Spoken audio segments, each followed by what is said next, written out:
Welcome back to The Diversity Paradox. Today we're diving into the bewildering world of corporate diversity initiatives.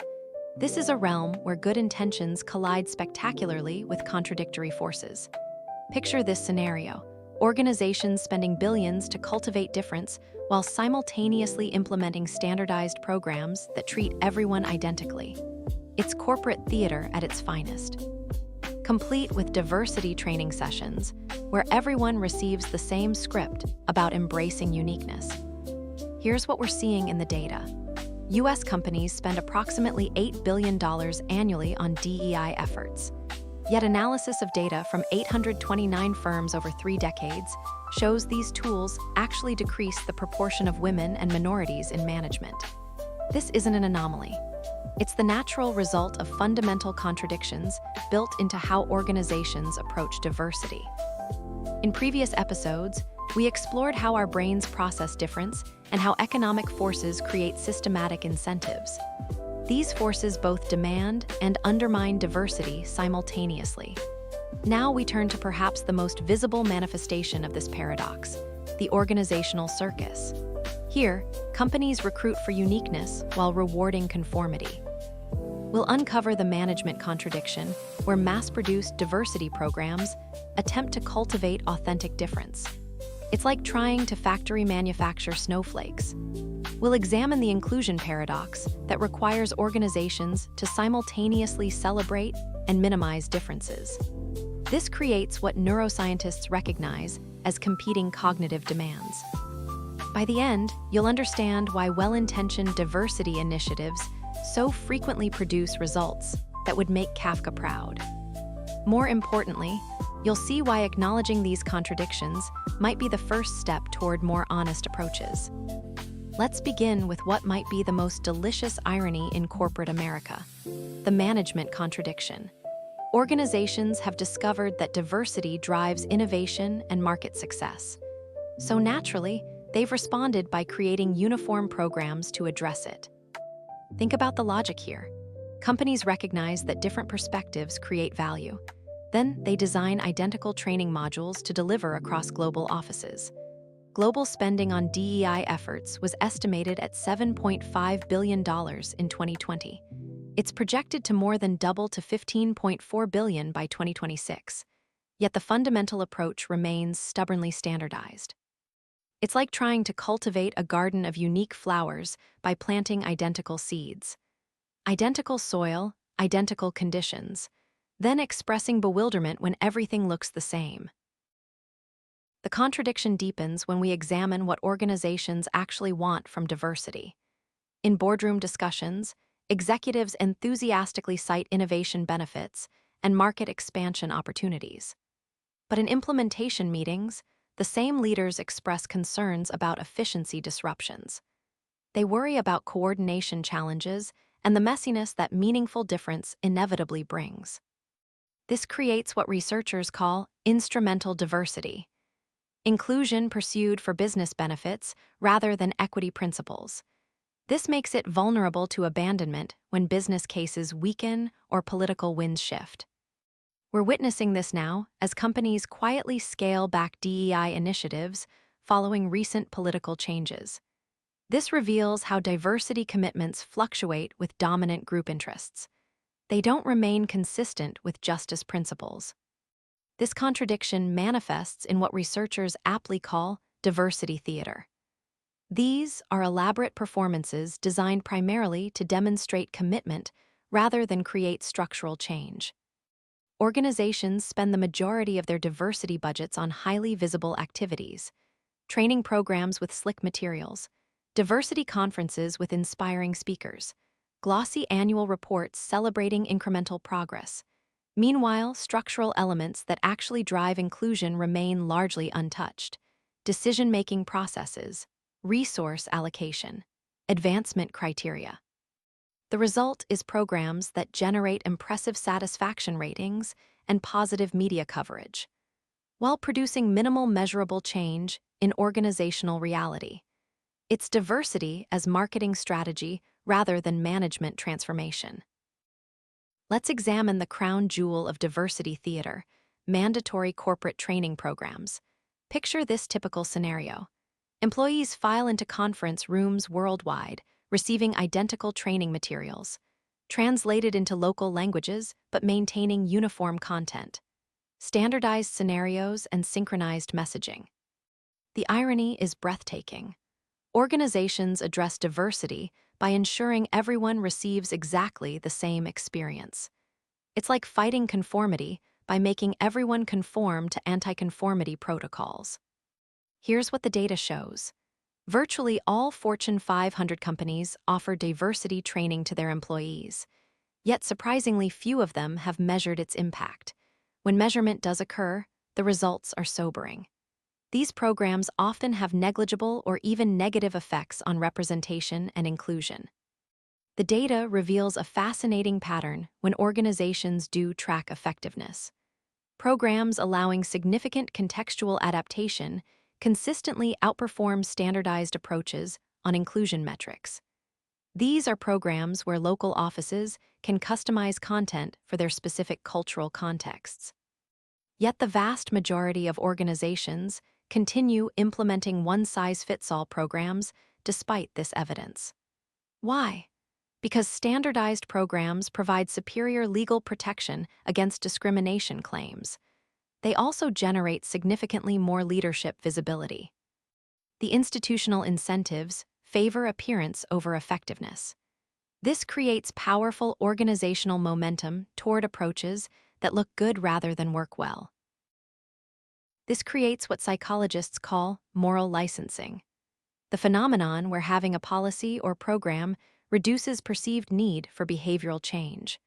Organizations with the most sophisticated formal diversity programs often show the highest rates of implementation gaps between policy statements and operational practices. The numbers tell a troubling story.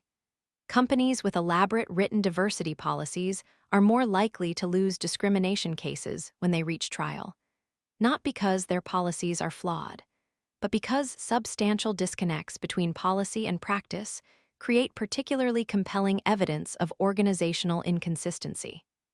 The policy implementation paradox creates situations where organizations most invested in appearing inclusive often create the strongest evidence of exclusion. Now let's explore what might be the most fascinating puzzle in organizational psychology, the inclusion paradox. Modern organizations face a seemingly impossible task. They must simultaneously maintain cohesion through shared practices while accommodating increasing diversity. It's like trying to conduct an orchestra where every musician plays from a different songbook, while still creating harmonious music. Neurological research using brain imaging technology reveals why this feels so difficult. Inclusion processing activates both similarity detection and difference detection neural networks simultaneously. This creates competing cognitive demands that literally require our brains to hold contradictory imperatives at the same time.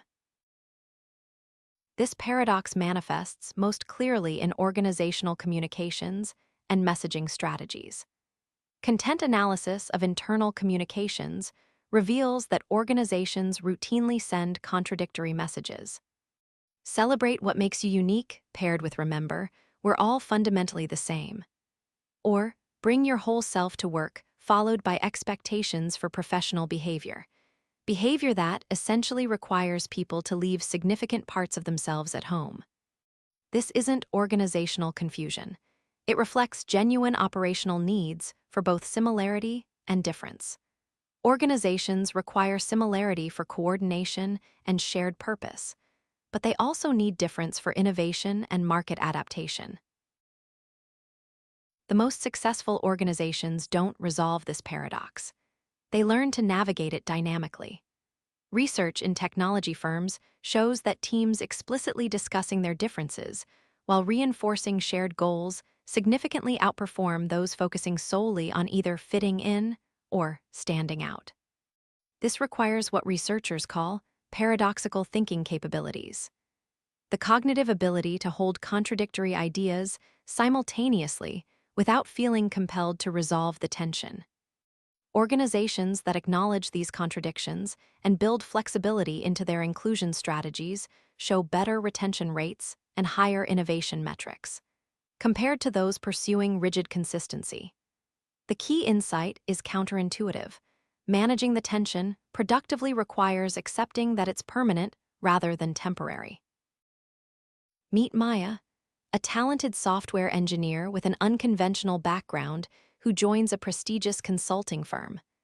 The firm actively recruited her for her fresh perspective and innovative approach. During her elaborate onboarding experience, the company's diversity materials emphasize how her unique background brings valuable viewpoints that enhance problem-solving abilities. Senior partners explicitly highlight her non-traditional educational path. They say it represents exactly the kind of cognitive diversity that drives innovation. Her mentors encourage her to leverage her authentic voice in client engagements. The message couldn't be clearer. Her difference is her competitive advantage. Fast forward 6 months to Maya's first comprehensive performance review, a masterclass in organizational contradiction.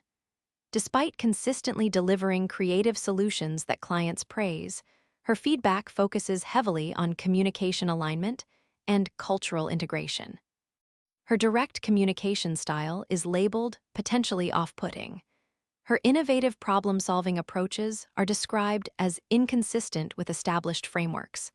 Her collaborative methods need refinement to match team dynamics. Her manager recommends specialized coaching to help her better navigate organizational norms. The very qualities the firm recruited for have transformed into development areas requiring correction. Maya's experience perfectly encapsulates our organizational paradox. The firm simultaneously valued and penalized her difference, recruiting for diversity while rewarding conformity. This pattern isn't unusual or driven by malicious intent. It's the predictable result of unexamined contradictions in how organizations approach inclusion.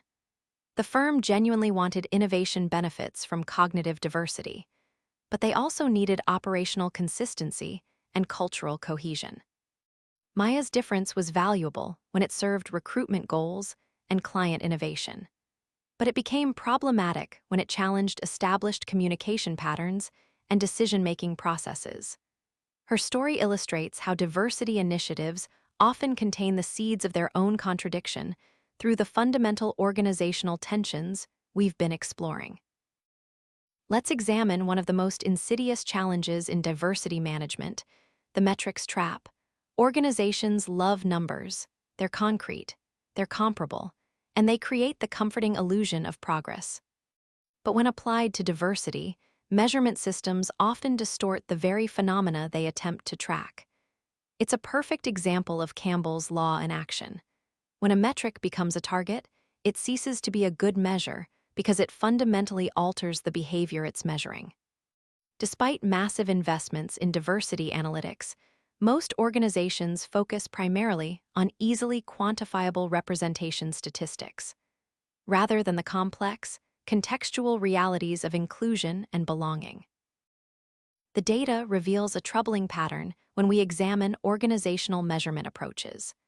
Companies employing primarily representation-focused metrics consistently show higher program failure rates. This compares to those tracking structural inclusion through more nuanced methods. Here's the paradox. Organizations can report statistical diversity, success, through demographic improvements, while simultaneously experiencing continued exclusion, high turnover among diverse employees, and declining sense of belonging. The numbers look impressive in annual reports, while the actual experience deteriorates, creating a dangerous disconnect between organizational perception and employee reality. This measurement paradox reflects what critical race theory identifies as interest convergence. Progress occurs primarily when it aligns with dominant group interests rather than genuine equity concerns. Easily measured demographic changes require minimal structural adjustment and create positive publicity, so they proceed smoothly through organizational systems. Meanwhile, more fundamental changes that would improve actual inclusion face systematic resistance. These changes challenge existing power distributions. They're harder to quantify and more threatening to established hierarchies. Organizations tracking structural elements like decision-making influence, resource allocation patterns, and advancement velocity achieve better inclusion outcomes. But these metrics require acknowledging uncomfortable realities about organizational power dynamics, realities that many leaders prefer to avoid. Here's perhaps the most fascinating organizational puzzle: the leadership contradiction. Research consistently identifies leadership commitment as the single strongest predictor of diversity initiative success. Executive sponsorship can increase program effectiveness dramatically compared to initiatives lacking visible leadership support. Yet simultaneously, multiple studies reveal a systematic perception gap. Organizational power inversely correlates with accurate diversity perception. The higher someone sits in the organizational hierarchy, the less likely they are to accurately perceive diversity challenges. This creates the paradoxical situation where those most capable of solving inclusion problems are systematically least likely to recognize their existence. This perceptual disconnect creates measurable organizational consequences. Survey research across numerous organizations consistently finds that senior executives significantly overestimate their company's diversity progress compared to employee assessments. Leaders routinely underestimate structural barriers while overestimating program effectiveness, not through conscious deception, but through what organizational theorists call motivated blindness. Proximity to power systematically distorts perception of power-related problems. It's like asking fish to assess water quality. Their immersion in the environment makes them poor judges of its characteristics. The contradiction intensifies because traditional leadership advancement often rewards system navigation rather than system transformation. Analysis of executive promotion patterns reveals that leaders who excel at working within existing frameworks are significantly less likely to recognize structural barriers requiring fundamental change. This creates what organizational theorist James March calls the fundamental leadership paradox. The very qualities that enable advancement often blind leaders to problems requiring the power that advancement provides. Organizations find themselves in a cycle. Success grants the authority needed to address systemic issues while simultaneously reducing the ability to perceive those issues clearly. Organizations respond to diversity challenges through various management strategies. Each creates its own distinctive contradictions and limitations. Researchers have identified 4 dominant approaches. Integration strategies emphasize common values while acknowledging differences. They attempt to create unity through diversity. Assimilation approaches prioritize commonality over difference, seeking efficiency through homogenization. Separation strategies maintain distinct group identities within organizational boundaries. Marginalization approaches ignore differences entirely, treating diversity as irrelevant to organizational functioning. Longitudinal research reveals that none of these approaches consistently outperform others across contexts. Instead, each creates predictable trade-offs and inherent tensions. The most popular approach, integration, perfectly demonstrates how sophisticated strategies generate contradictory outcomes. Organizations pursuing integration show stronger recruitment diversity and innovation metrics, but simultaneously experience higher retention challenges among underrepresented groups and increased conflict around identity expression. The underlying issue is that integration requires individuals to maintain authentic identity while adapting to organizational norms. A cognitive and emotional burden that creates what psychologists call identity taxation. Meanwhile, assimilation approaches demonstrate opposite trade-offs: stronger operational efficiency and reduced interpersonal conflict, but significantly lower innovation metrics and higher legal vulnerability due to suppression of differences that regulations require organizations to acknowledge. Most revealing is how organizations navigate these contradictions over time through predictable cycling patterns. Longitudinal research tracking organizations over extended periods finds that most cycle between different approaches approximately every 5 years. Not through strategic evolution, but in response to the limitations each approach inevitably creates. The pattern typically follows predictable stages. Marginalization fails to address legal and market pressures, leading to assimilation, which fails to deliver innovation benefits, leading to separation, which creates coordination challenges, leading to integration, which creates identity tensions. This cycling isn't organizational failure. It's the inevitable result of attempting to manage diversity's inherent contradictions through static approaches rather than dynamic adaptation to permanent tensions. Let's examine one final organizational contradiction: the policy implementation paradox. This is where formal diversity policies create systematic gaps between organizational statements and operational reality. Research examining organizational policies across numerous companies reveals that robust formal diversity policies simultaneously increase legal protection while creating what psychologists call moral licensing. The phenomenon where having a policy reduces perceived need for behavioral change. Organizations with the most sophisticated formal diversity policies often demonstrate higher rates of implementation gaps between policy statements and actual practices, creating disconnects that research suggests make discrimination more rather than less likely to be legally actionable. This contradiction manifests differently across organizational levels, revealing how power dynamics shape policy implementation. Detailed organizational studies consistently find that formal diversity policies are enforced more stringently at lower organizational levels than in senior leadership contexts. Additionally, formalized policies often reduce reported discrimination incidents without affecting actual discrimination rates measured through controlled research, creating situations where policies improve organizational metrics without improving organizational reality.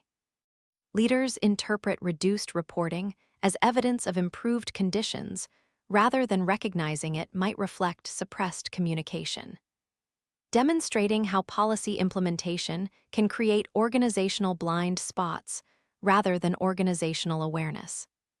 Most problematic is how this contradiction creates legal vulnerabilities for organizations with the most elaborate written commitments. Analysis of discrimination case outcomes reveals that organizations with sophisticated written policies are more likely to face adverse legal judgments when cases reach trial. Not because their policies are inadequate, but because substantial disconnects between policy and practice create particularly compelling evidence of organizational inconsistency. Legal decisions frequently cite policy practice gaps as especially persuasive evidence in plaintiff victories. The policy implementation paradox creates situations where organizations most invested in appearing non-discriminatory often generate the strongest evidence of discrimination, through gaps between sophisticated rhetoric and inconsistent implementation. As we conclude our exploration of organizational diversity paradoxes, several fundamental patterns emerge from the corporate chaos. First, the management contradiction explains why diversity initiatives consistently struggle despite unprecedented investment. Organizations apply standardized solutions to cultivate authentic difference while seeking innovation benefits without accepting coordination costs. U.S. companies spend approximately $8 billion annually on DEI efforts. Yet analysis shows these tools actually decrease the proportion of women and minorities in management. This isn't implementation failure but conceptual contradiction. You cannot mass-produce uniqueness or standardize approaches to embracing difference without undermining the very diversity you're attempting to cultivate. Second, we've uncovered the inclusion paradox that requires organizations to simultaneously emphasize and de-emphasize differences. A contradiction confirmed by neuroscientific research showing competing cognitive demands in inclusion processing. Organizations face fundamental tensions between individual expression and group cohesion, boundary maintenance and openness, psychological safety and productive challenge. These aren't problems to be solved, but permanent tensions to be navigated. Our most significant finding was that organizations acknowledging these contradictions and developing dynamic approaches to managing them consistently outperform those pursuing simplistic, consistent strategies. Finally, we've explored how measurement systems often undermine diversity through the metrics trap, where Campbell's law operates to distort the phenomena being measured. Organizations focusing primarily on representation metrics show higher program failure rates than those tracking structural inclusion through contextual methods. The pattern reflects what critical race theory calls interest convergence. Progress occurs primarily when it aligns with dominant group interests rather than equity principles, creating fundamental instability in initiatives framed around business benefits. Understanding these inherent organizational contradictions suggests that acknowledging permanent tensions may be more productive than pursuing seemingly straightforward solutions to what are, in reality, complex paradoxes requiring dynamic navigation rather than static resolution. Thank you for joining me in this exploration of organizational diversity theater, where good intentions meet contradictory forces in spectacular fashion. I hope these insights help you recognize the paradoxical patterns in institutions around you. From training programs that standardize uniqueness to measurement systems that distort the very phenomena they attempt to track. By understanding these tensions as permanent features rather than temporary problems, we can move beyond explanations that assume either malicious intent or implementation incompetence. The next time you encounter a diversity initiative, consider asking, does this acknowledge the inherent contradictions in managing difference, or does it present inclusion as a straightforward problem with clear solutions? Next time on the diversity paradox, we'll examine how these forces play out through compelling real-world case studies and potential future scenarios. We'll explore IKEA's globalization paradox, how they standardize Swedish identity globally while adapting to radically different local markets. We'll investigate Germany's recent citizenship reforms that simultaneously expand inclusion while tightening cultural integration requirements. And we'll consider how digital platforms function as diversity's double-edged sword, enabling cultural expression while creating algorithmic homogenization. We'll conclude by exploring 5 potential futures for diversity in our globalized world. Until then, I invite you to notice the contradictions around you and consider how acknowledging these permanent tensions might change our approach to building more inclusive organizations and societies. Until next time, this is Kaede out.